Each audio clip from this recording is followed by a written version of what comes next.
Now we hear from another Democratic presidential candidate. Bill de Blasio is mayor of New York City. He runs the largest police force in America.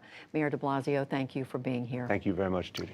You do run a large city that has its own share and history of gun violence. Yep. How do you look on what has happened over this past weekend? I think it's a tragedy. It does not have to be in America. I think this happened for a reason. It's the proliferation of weapons and the ease with which people can get them. And now it is this additional horrible reality of white supremacy growing in this country, this movement of white supremacy growing, aided and abetted by messages from the White House. We have to understand this wasn't the case 20 years ago. We've seen these mass shootings become more and more common, and on top of it now, more often, coming with a political agenda. We saw that with the Tree of Life Synagogue in Pittsburgh. We saw that in Poway, California, now El Paso. We have to understand something's changed, and I think we have to confront it two ways. One, Congress needs to come back and pass some common sense gun laws, background checks, the basics, a waiting period before you get a gun, get rid of assault weapons. But second, we need leadership that's actually going to unify us and not tear us apart. You say background checks need to be tightened. Yep. Your city has some of the, and state of New Yep. York has some of the strictest gun laws in America, and yet you still have your share of violence. Critics say you go to the places with strict gun laws, they still have violence. Don't they have a point? I'm going to contest that, Judy, with this point. We are now New York City's safest big city in America. We had under 300 homicides for a city of 8.6 million people and the most diverse place on earth.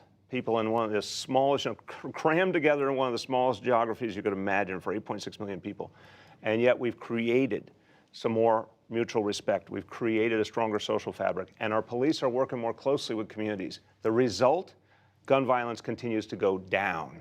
Crime continues to go down. So I actually would argue we've got some proof that those strong gun safety laws correlate to reduced violence. You had in New York City, in the Brooklyn neighborhood of Brownsville, the weekend before this, a shooting and one person dead, 11 wounded. You waited several days before you called that a mass shooting. Yes. Why?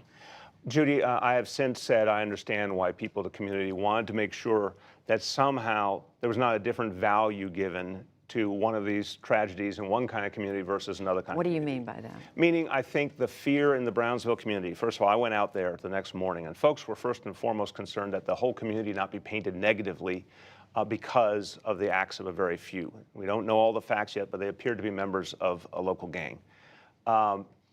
I didn't want to in any way add to the negative impression that people were worried about. On the other hand, some voices came forward and said, we don't want to be undervalued. We don't want that a shooting that affects black lives to be seen as less important than some of the other shootings, for example, on some of the college campuses. And I heard that point and I recognized, and I said, that's fair. I will refer to it as a mass shooting, even if the motive may have been different, even if the specifics may have been different. I understood why people thought that was important. Another issue in all of this, of course, New York City has been the site of the worst international terrorist event ever, 9/11.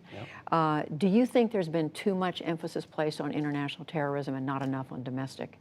I think it's time to reassess because for years there was a valid concern about international terrorism, obviously after 9/11, but even when I first came into office, we were still seeing a lot more activity by terrorists directed at major locations in the West. Thank God that has been reduced in recent years for a variety of reasons. But what is coming up is this domestic terrorism. It's unmistakable. This is the threat we need to focus on more and more. Mayor Bill de Blasio of New York City, thank you. Thank you, Judy.